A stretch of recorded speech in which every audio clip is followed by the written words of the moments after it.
ஓம் நம சிவாய. வணக்கம். இன்றைக்கி நம்ம எதை பற்றி பேச போகிறோம்? நமக்கு வரக்கூடிய டிசீசஸ் பற்றி பேச போகிறோம். ஓகேங்களா? டிசீசஸ் ஏன் வருது, எதனால் வருது அப்படின்னு நாம் நினச்சி ரொம்ப குழம்புவோம்.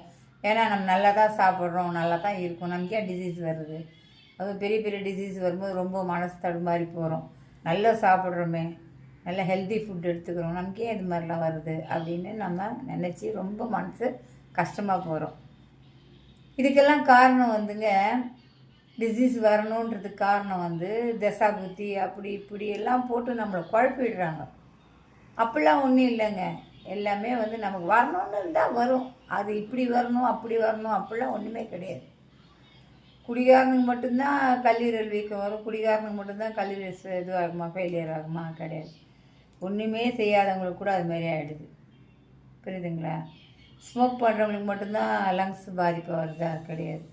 அவங்க ஸ்மோக் பண்ணாத நல்லவங்களுக்கும் பாதிப்பு வருது.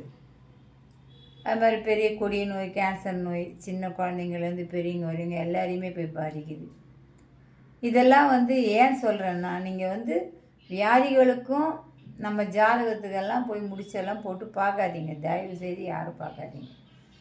இந்த காலத்தில் இருக்கக்கூடிய ஃபுட்டு நம்ம நல்லது தான் சாப்பிட்றோன்னு நினைக்கிறோம், ஆனால் அந்த உணவே நமக்கு விஷமாக மாறுது.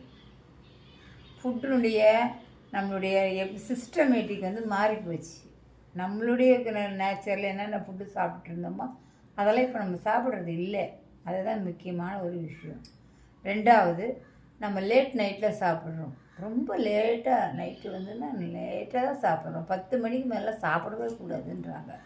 நம்ம 12 மணிக்கு போய் உட்காந்து சாப்பிட்றோம். அதுவும் சென்னையில் சொல்லவே வேண்டியதில்லை. 12 மணிக்கு போய் ஹோட்டலில் உட்காந்து சாப்பிட்றாங்க, 1 மணிக்கு போய் சாப்பிட்றாங்க. இதெல்லாம் தாங்க காரணம். ஒரு வியாதி வருதுன்னா இதெல்லாம் தான் காரணம். என்னென்ன ஃபுட்டு சாப்பிட்றோம், அது ஜீரணமே ஆகாது.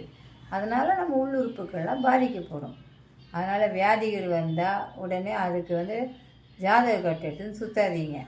உங்களுடைய ஃபுட்டை மாற்றுங்க, டைமிங் மாற்றுங்க.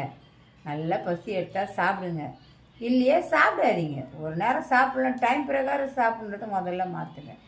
காத்தால் 8 மணிக்கு நான் சாப்பிட்ணும், 9 மணிக்கு நான் சாப்பிட்ணும், நெவர் அப்படிலாம் வச்சுக்காதீங்க. பசி எடுக்குங்க. நமக்கு எதுக்குங்க நமக்கு அந்த வயிறு தர்றாங்க? பசிக்காக தான். பசி எடுத்தால் மட்டும் சாப்பிடுங்க, பசிக்கெல்லாம் சாப்பிடாதீங்க தயவுசெய்து. அதே தான் பல வியாதிகளுக்கு காரணம் அப்படின்றது எனக்கு தெரிஞ்சது நான் உங்களுக்கு சொல்கிறேன். ஓகேங்களா? வணக்கம்.